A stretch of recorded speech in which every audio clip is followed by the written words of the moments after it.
अब हम चर्चा करते हैं छठे भौतिक प्रदेश की। भारत का छठा भौतिक प्रदेश, लेकिन उसके पहले कुछ फैक्ट्स। हमने ये देखा था कि जो नदियां हैं, जो प्रायद्वीप की नदियां हैं, दक्षिण भारत की नदियां, वो अपना जल बंगाल की खाड़ी में गिराती हैं। आपने इसके पहले जो मैंने भाग बताया था तो उससे संबंधित कुछ फैक्ट है कि नदियां अपने मुहाने पर उपजाऊ डेल्टा बनाती। देखिए कैसे नदियां अपने मुहाने पर, देखिए एक एक टर्म आपकी क्लियर होती जाएगी। नदियां अपने मुहाने पर उपजाऊ डेल्टा बनाती हैं। अब आपके मन में प्रश्न आ रहा होगा कि सर ये जो दो टर्म आपने लिखी हैं कौन कौन सी, एक तो मुहाना और दूसरा डेल्टा, वो क्या होता है? समझते हैं इसको। सबसे पहले हम बात करते हैं मुहाने की। तो मुहाना शब्द आपको इसकी शब्द से ही समझना है। मुंह, मुंह से मुहाना, वह स्थान जहां नदियां समुद्र में प्रवेश करती है मुहाना कहलाता है। ये है मुहाना। मुहाना क्या है बेटा? वह स्थान जहां नदियां समुद्र में प्रवेश करती है उसको हम क्या कहेंगे? मुहाना। मुहाना कहलाता है। यह आपको ध्यान में रखना है। कई बार एग्जाम में पूछते हैं मुहाने से आप क्या समझते हैं। जब आप बड़ी क्लासेस में जाएंगे तो ये टर्म आपके बहुत काम आएगी, तो आपको कंसेप्ट यहीं पे क्लियर करना है। अब हम बात करते हैं डेल्टा की, कि डेल्टा क्या है। देखिए जैसे ही मुहाना बन गया, मैं आपको चित्र से भी बताऊंगा, पहले हम इसकी परिभाषा देख लेते हैं। जैसे ही मुहाना बन गया, मुहाने के बाद में शुरू होता है डेल्टी की प्रक्रिया। तो स्थल का वह भाग, जमीन का ना, स्थल का मतलब जमीन, स्थल का वह भाग जिसका आकार त्रिभुजाकार होता है और जो नदी के मुहाने पर बनता है,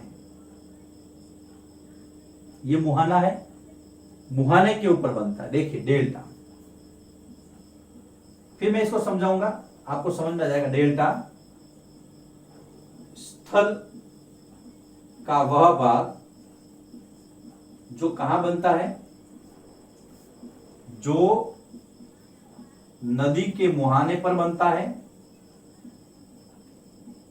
मुहाने पर बनता है। आगे इसका आकार त्रिभुजाकार होता है। आकार कैसा होता है इसका?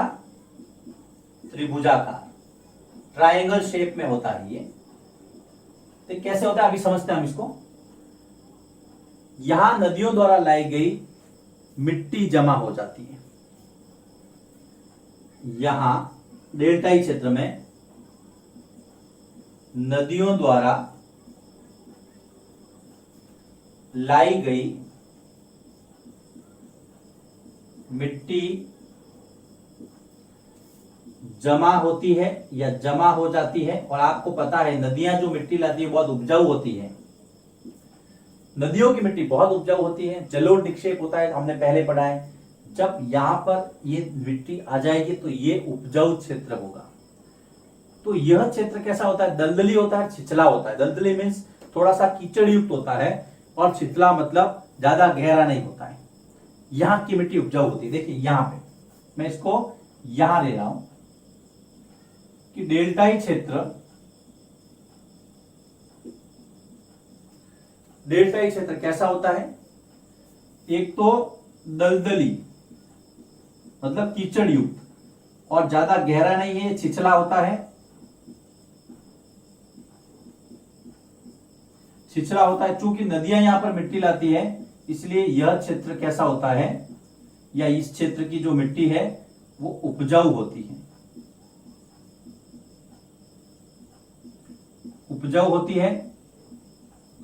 और ऐसे ही एक डेल्टा का निर्माण गंगा नदी द्वारा किया जाता है, सुंदरवन का डेल्टा। यस, आपको समझ में आना चाहिए कि बंगाल की खाड़ी में गंगा और ब्रह्मपुत्र नदियों के मुहाने पर डेल्टा बनाती है। बंगाल की खाड़ी में गंगा एवं ब्रह्मपुत्र नदियों के मुहाने पर सुंदरवन का डेल्टा है। आपको नाम याद रखना है, आपने सुना भी होगा, सुंदरवन का डेल्टा है। इस डेल्टा का क्या विशेषता है बेटा, कि यह जो सुंदरवन का डेल्टा है यह विश्व का सबसे बड़ा नदी डेल्टा है। नदियों द्वारा बनाया गया सबसे बड़ा डेल्टा जो है वो सुंदरवन है, और इसका जो नाम है वो यहां पर सुंदरी वृक्ष पाए जाते हैं उसके नाम पे पड़ा है। यह आपको ध्यान, सुंदरवन का डेल्टा बंगाल टाइगर के लिए भी फेमस है, वो अगले चैप्टर में हम डिसाइड करेंगे, स्टडी करेंगे। अब देखिए होता क्या है, मान लीजिए ये नदी है, यह आपका समुद्र है, तो नदी समुद्र में मिलती है, ये हो गया इसका मुहाना। लेकिन मिलने से पहले वो क्या फैल जाती है ऐसी शाखाओं में, तो ये त्रिभुजाकार आकृति बन गई, और ऐसी जो त्रिभुजाकार आकृति होती है ये कहलाती है डेल्टा। ये डेल्टा है, याद रखना, ये इसका मुहाना है, ये क्षेत्र डेल्टा है। ये क्षेत्र बहुत उपजाऊ होता है क्योंकि यहां पर मिट्टी लाके डाल दी जाती है। मैं वापस बताता हूं, देखिए ये मान लीजिए एक रिवर है, ये समुद्र है, यहां पर ये सी लिखता हूं मैं। अब नदी यहां पे मिल रही, तो ये तो हो गया मुहाना, लेकिन मिलने से पहले क्या है, ये इसकी शाखाओं में बढ़ती है, और ये जो नदी मिट्टी लाती है ना वो यहां पे बिछा देती। तो ये जो त्रिभुजाकार आकृति है, ये जो त्रिभुजाकार आकृति यहां पर बनी है, इसको हम कहते हैं डेल्टा। ये है डेल्टा, इंग्लिश में लिखा है मैंने डेल्टा। अब इसको क्विक रिवीजन लेता हूं मैं। सबसे पहला जो फैक्ट पढ़ा था हमने कि नदियां अपने मुहानों पर उपजाऊ डेल्टा बनाती है। फिर हमारे मन में प्रश्न आया कि सर मुहाना क्या, डेल्टा क्या है, तो सबसे पहले हमने मुहाना पढ़ा, मुंह से मुहाना बना है वह स्थान जहां पर नदियां समुद्र में प्रवेश करती है, वो स्थान क्या कहलाता है, मुहाना। उसके बाद हमने डेल्टा पढ़ा। डेल्टा क्या है कि स्थल का वह भाग जो नदी के मुहाने पर बनता है स्थल है, लेकिन कीचड़ दलदल युक्त है, छिछला है, आकार इसका त्रिभुजाकार है। कई बार प्रश्न आता है डेल्टा का आकार क्या है, त्रिभुजाकार आकृति का होता है। यहां नदियों द्वारा लाई गई मिट्टी जमा हो जाती, इस वजह से ये दलदली छिछला तो होता ही है, लेकिन ये उपजाऊ भी होता है। इसी क्रम में गंगा और ब्रह्मपुत्र नदियों द्वारा बनाया गया उसके मुहाने पर सुंदरवन का डेल्टा, यह आपको ध्यान में रखना है। यह है पश्चिम बंगाल में, सुंदरवन का डेल्टा पश्चिम बंगाल विश्व का सबसे बड़ा नदी डेल्टा है। इसका यह नाम सुंदरी वृक्ष के कारण पड़ा है। ये कुछ फैक्ट्स थे जो हमें छठे भौतिक प्रदेश से पहले ये थोड़ा पढ़ना था। तो देखिए इसमें मुहाना, फिर आपके डेल्टा, डेल्टा की विशेषताएं, सुंदरवन का डेल्टा गंगा ब्रह्मपुत्र नदियों के द्वारा बनता है, यह हमने देखा है।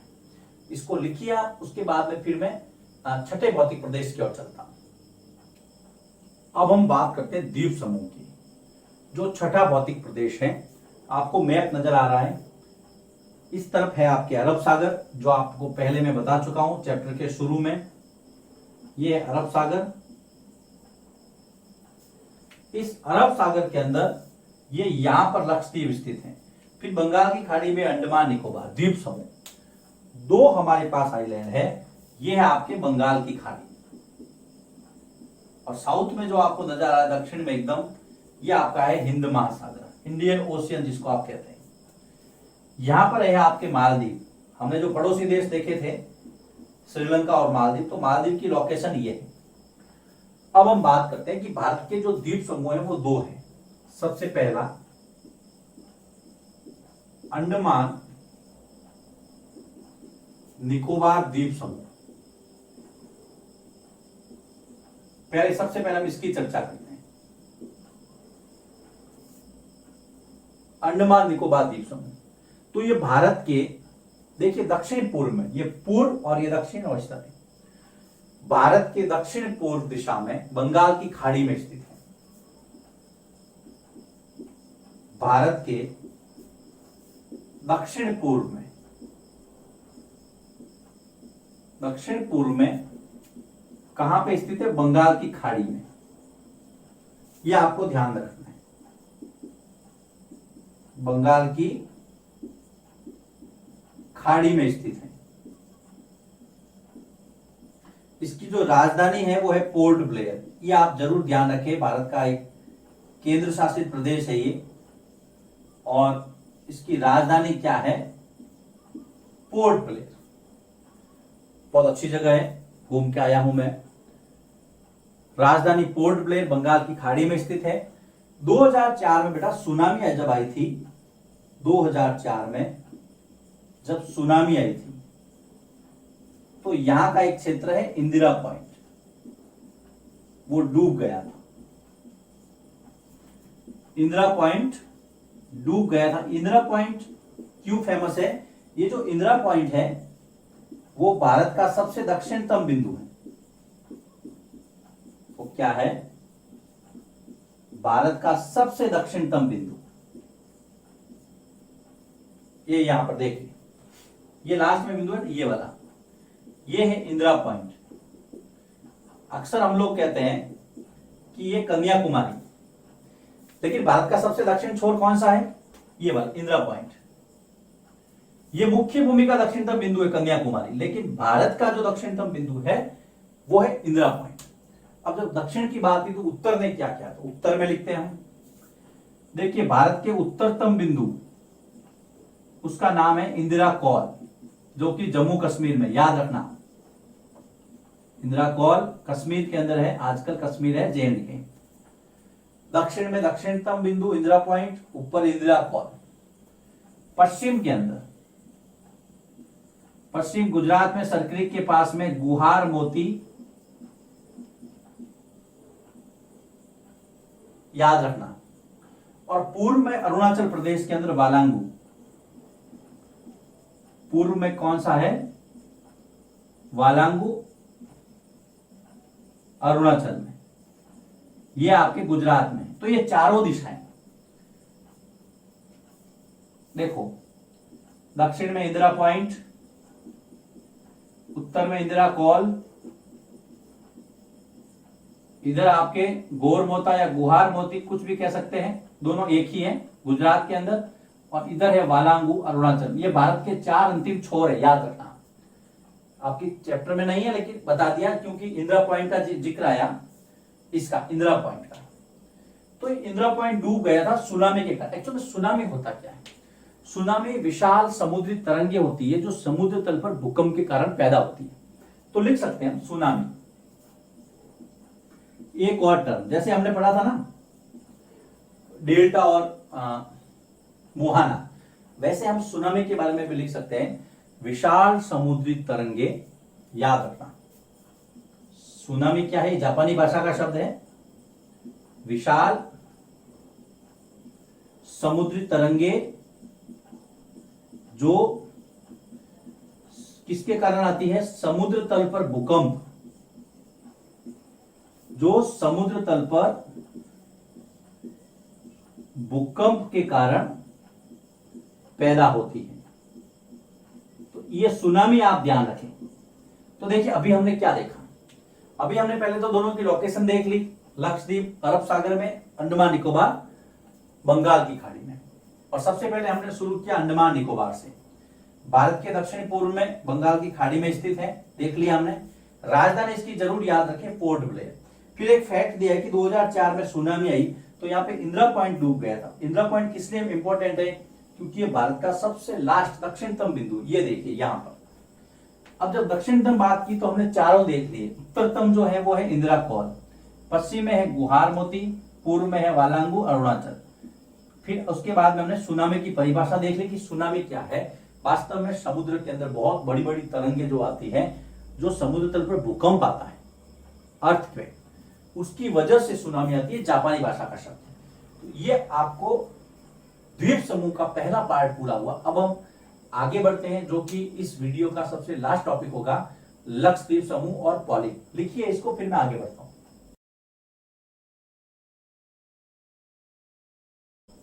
अंडमान निकोबार के बाद में अब हम बात करते हैं लक्षद्वीप समूह की। लोकेशन मैंने आपको पहले बता दी थी, वापस बताने की आवश्यकता नहीं है। ये केरल के तट से कुछ दूर स्थित प्रवाल द्वीप है। लक्षद्वीप जो है वो केरल के तट से कुछ दूर, ज्यादा दूर नहीं है, कुछ दूर स्थित। आपको लोकेशन जब देखा तो आपको समझ में आ गया होगा, केरल तट से बहुत नजदीक है, कि केरल के तट से कुछ दूर स्थित ये प्रवाल द्वीप समूह है। अब एक नई टर्म आ गई कि प्रवाल द्वीप क्या है, वो भी मैं बताऊंगा, लेकिन पहले इसकी राजधानी देख लेते। इसकी राजधानी है कवरत्ती। राजधानी क्या है? कवरत्ती, और ये अरब सागर में स्थित है, वो हमने पहले समझ लिया था। अब हम बात करते हैं कि प्रवाल द्वीप, कोरल पॉलिप्स क्या होता है। देखिए, प्रवाल द्वीप जिसको आप कहते हैं कोरल पॉलिप्स, इसको आप समझना, छोटी सी टर्म है ये वास्तव में एक समुद्री जंतु होता है। यह एक समुद्री जंतु होता है जो किस पर आश्रित होता है? यह एक समुद्री जंतु होता है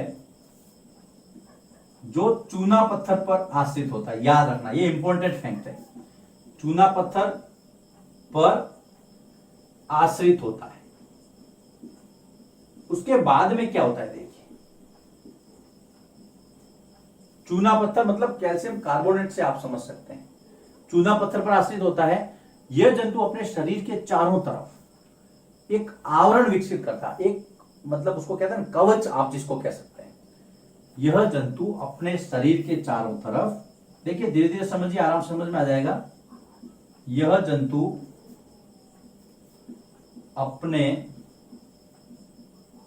शरीर के चारों तरफ क्या कर लेता है? एक आवरण, खोल बना लेता है,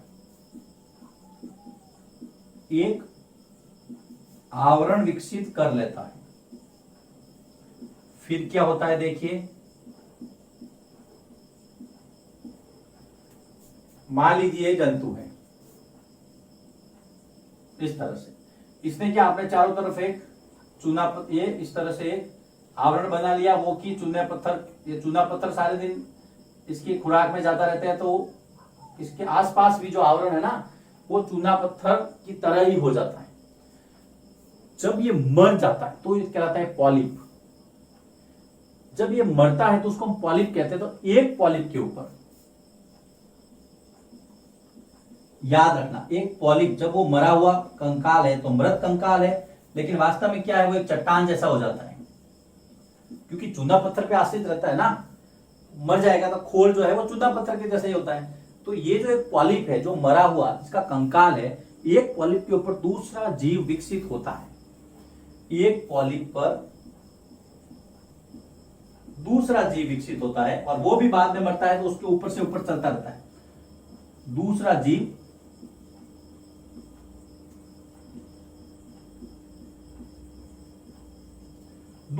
विकसित होता है, और इसी क्रम से जो है वो प्रवाल द्वीपों का निर्माण होता है। प्रश्न आता है प्रवाल द्वीप कैसे बनते हैं? तो इसके अंदर आपको ये पैराग्राफ लिखना है, इसी क्रम से प्रवाल द्वीपों का निर्माण होता है।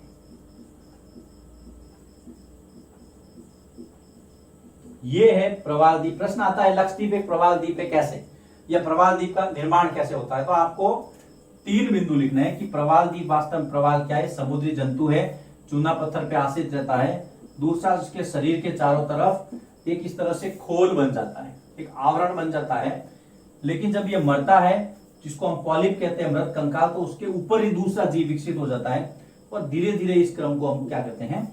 प्रवाल द्वीपों का निर्माण होता है। इसलिए हम कहा कि प्रवाल द्वीप है। राजधानी इसकी कवरत्ती है, ये दूसरा द्वीप समूह है भारत का, जो छठा भौतिक प्रदेश था। इस प्रकार से ये चैप्टर अब पूरा होता है। इस चैप्टर में हमने बहुत सारी बातें की, ढेर सारा जो है ज्ञान है इसके अंदर, नॉलेज है, फैक्ट्स हैं, जो आगे भी आपके काम आएंगे जनरल नॉलेज की दृष्टि से भी और आपके 6th क्लास का जो सिलेबस है उसकी दृष्टि से भी। तो उम्मीद करता हूं आपको ये चैप्टर पसंद आया होगा। और फिर से मैं कह दूं, नवो एकेडमी की अगर किताब आप लेना चाहते हैं तो आपको फाइनल एग्जाम में बहुत हेल्प करेगी, साथ ही आपको प्रश्न का उत्तर कैसे देना है वो शैली आपके अंदर डेवलप करेगी। तो आप ऑर्डर कर सकते हैं, जो यहाँ पर मेरे नंबर डिस्प्ले हो रहे हैं व्हाट्सएप के, टेलीग्राम के, उसके मार्फत। और इसके अलावा आप हमारी वेबसाइट, ध्यान दीजिएगा, आप हमारी वेबसाइट www.navoacademy.in पर जाकर के वर्कशीट प्राप्त कर सकते हैं।